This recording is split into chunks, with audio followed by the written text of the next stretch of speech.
From the early forefathers to now, everything about TID centered around Don Pedro. I can see it long after I'm gone, going to still be the lifeblood of this district going forward. Without Don Pedro, there would be economic devastation that we couldn't imagine. But we cannot forget about the original green energy, which is hydro, and it's been a big boon for this area. For me, Don Pedro brings back some of my best childhood memories. I started going there when I was 2 years old, and today I actually am able to enjoy it with my husband and our 2 sons, and they again get to have those same memories that I was able to have.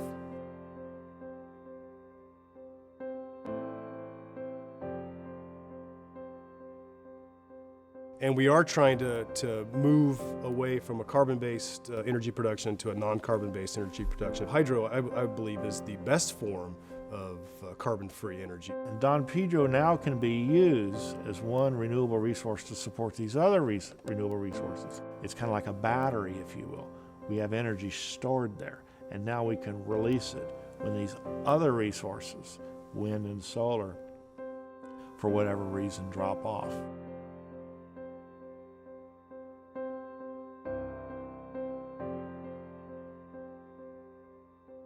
The value of Don Pedro as a generating asset is quite related to its fuel. The fuel is water. If we are looking at a weather change, a climate change situation where we're going to have less snowpack in the mountains, that means we're going to have a lot more fiercer storms that produce a lot of water very quickly. The flood control space is there to capture these large events, and so the reservoir fills, and then it's metered out so that you have a nice sustained flow below the reservoir. So the wet years are getting wetter, but they're bunching up. They're getting wetter longer. And the dry years are getting drier, but they're bunching up and getting longer.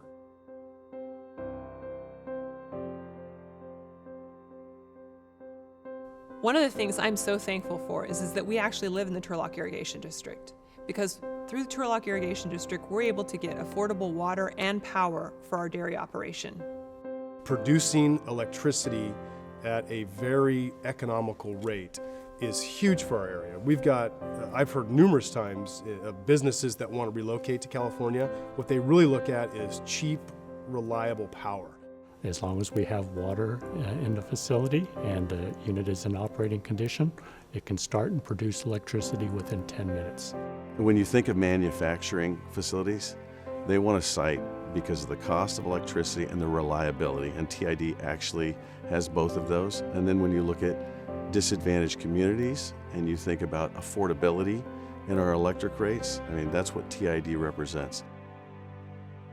Surface water becomes even more important now that we have the Sustainable Groundwater Management Act, and we're trying to balance. So it's a whole new paradigm we're looking at when we talk about water quality, water quantity, and surface water is the key to all of that. This asset in terms of water storage, in terms of electric system reliability is irreplaceable, and it's worth the investment to keep it for future generations. And Don Pedro is probably the best asset that we have in our portfolio. Our forefathers had an incredible amount of insight to think ahead and know that we were going to have the projects we were going to have in 1923 and then also again in 1971. For them to realize the amount of storage, water storage that we were going to need, that's something I'm grateful for today and will be grateful for generations to come. You know, Stanislaus County, its economy is absolutely driven by agriculture, and water's the lifeblood of agriculture.